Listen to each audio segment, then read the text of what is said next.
அனைவருக்கும் வணக்கம். நான் உங்கள் ஜெயா வேணுகோபால். நாம இன்னைக்கு பார்க்கக்கூடிய தலைப்பு, ஒரு ஜாதகத்துல 7ஆம் அதிபதி அப்படிங்கிற கிரகம் ஒரு ஆணுடைய ஜாதகமோ, பெண்ணுடைய ஜாதகமோ மிக மிக வலிமையாக இருக்கிறது.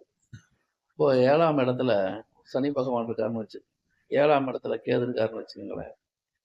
இந்த மாதிரி அமைப்புடைய ஜாதகர் திருமணம் பண்ணாருன்னா, அவருக்கு வரக்கூடிய லைஃப் பார்ட்னர் அப்படிங்கிறது கொஞ்சம் பிரச்சனைக்குரிய அம்சமாக தான் இருக்கும்.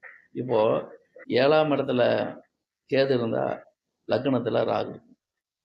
அப்ப லக்னத்துல ராகு இருக்கக்கூடிய ஜாதகருடைய ஆசைகள் வேற மாதிரி இருக்கும். 7ஆம் இடத்துல இருக்கக்கூடிய ஜாதகருடைய ஆசைகள் வேற மாதிரி இருக்கும். அப்போ இருவரும் ஒரே மாதிரி நினைச்சா தான் அது நல்லா இருக்கும். ஒருத்தர் கோயிலுக்கு போகலான்னு நினைப்பாரு, ஒருத்தர் சினிமாவுக்கு போகலான்னு நினைப்பாரு. அப்போ இந்த முரண்பாடுகள் எப்படி ஒருமித்த கருத்தை தோற்றுவிக்கும்? அது ஒரு பிரச்சனை. அதே சமயத்துல 7ஆம் இடத்துல சனி பகவான் இருந்தாருன்னா அது லக்னத்தை பார்ப்பார். அப்ப இருவருமே ஒரே கான்செப்டை எடுத்துக்கிட்டு பிடிக்காம வாழ்ந்துகிட்டு இருக்கிறதுக்கு லக்னத்துல சனி பகவான் இருந்தாலோ 7ஆம் இடத்துல சனி பகவான் இருந்தாலோ இந்த மாதிரி அமைப்புகளை தோற்றுவிக்கும். அப்ப இந்த முரண்பாடான வாழ்க்கை கடைசி வரைக்கும் சந்தோஷமா இருக்குமான்னு கேட்டா சந்தோஷமா இருக்கும்.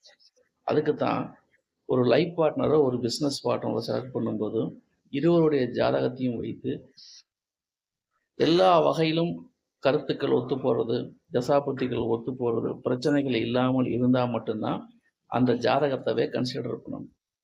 மாறாக வரக்கூடிய வாழ்க்கை துணைக்கு சொத்து பத்து இருக்கு அப்படிங்கிற மற்ற பெராமீட்டர் ஆசைப்பட்டு கல்யாணம் பண்ணா அல்லது பார்ட்னரை வச்சுக்கிட்டா கருத்து மோதல் ஏற்பட்டு பிரிவினைக்கு வழிவகுக்கும் அப்படிங்கிறதா நம்ம தெரிஞ்சுக்க வேண்டியது. அவங்க 7ஆம் பாவம் அப்படிங்கிறது ஆணுடைய ஜாதகத்திலேயும் முக்கியம், பெண்ணுடைய ஜாதகத்திலேயும் முக்கியம். சொல்லக்கூடிய கருத்துக்கள் அனைத்துமே பொதுவான தகவல் தான். உங்கள் தனிப்பட்ட ஜாதகத்தை பொறுத்து பலன்கள் வேறுபாடு அடையும். நன்றி, வணக்கம்.